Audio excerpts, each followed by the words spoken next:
Toby's Megatrain. Toby was delighted to take Percy's stone trucks down to the harbour. He thought it a wonderful treat. Percy could not understand why. "It's only a harbour," he said. "Nothing special." "I like it," said Toby. "It reminds me of the old days. I worked at a harbour on the other railway. I told you, remember?" Because Toby had only a small water tank, he always had to refill it at the station by the river. "What if we run out of water halfway?" Toby wondered anxiously.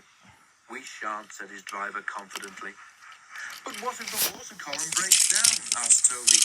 "Thomas warned me about the water from that river." His driver laughed. "Don't worry, Toby," he said.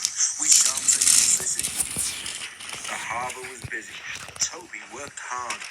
Not only did the stone trucks have to be taken down, but when they had been unloaded, they had to be sent back, often full of things brought in by the ships. One day, the stone trucks from the quarry didn't come. Toby waited in the yard. "It's not like Mavis to be late," he said to himself. "I hope she hasn't had an accident and met another lorry that forgot to look where it was going." At last the station master came over. "Mavis wasn't well this morning," he said. "She's better now and she's on her way."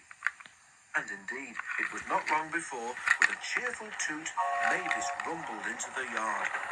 Toby wasted no time in setting off himself. At the harbour, Toby found so many trucks waiting to go back that there was hardly room for what he had brought. "Phew," whistled the driver. 48 trucks, and not all empty either. Some Megatrain. 2 journeys, really, but we haven't time today. We could leave some and make 2 trips tomorrow." "Can't we take them all now?" asked Toby. The guard scratched his head, and Toby's crew looked doubtful. "We shall be all right," urged Toby. And so they agreed. But Toby had forgotten his small water tank. He had also forgotten that the journey was all uphill. He had to work hard and use so much steam that by the time they reached the station by the river, he had very little water left. His fireman put in the water pipe and turned the tap. Nothing happened. "Oh dear," groaned Toby. "Now what?" "You could make it on your own," said his driver, "but not pulling this load." Then he winked at the fireman. "Well," the driver went on, "I do know somewhere." "Is it far?" asked Toby. The driver laughed.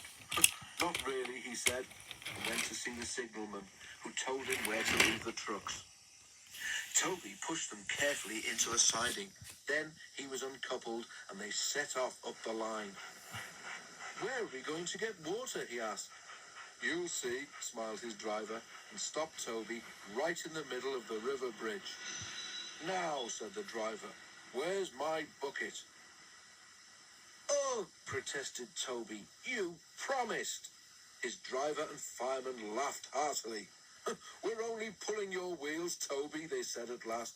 "We'll go to the top station for water, then come back for the trucks."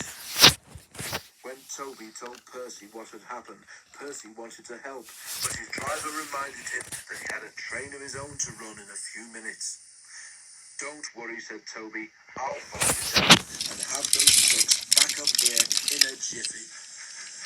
And he did too.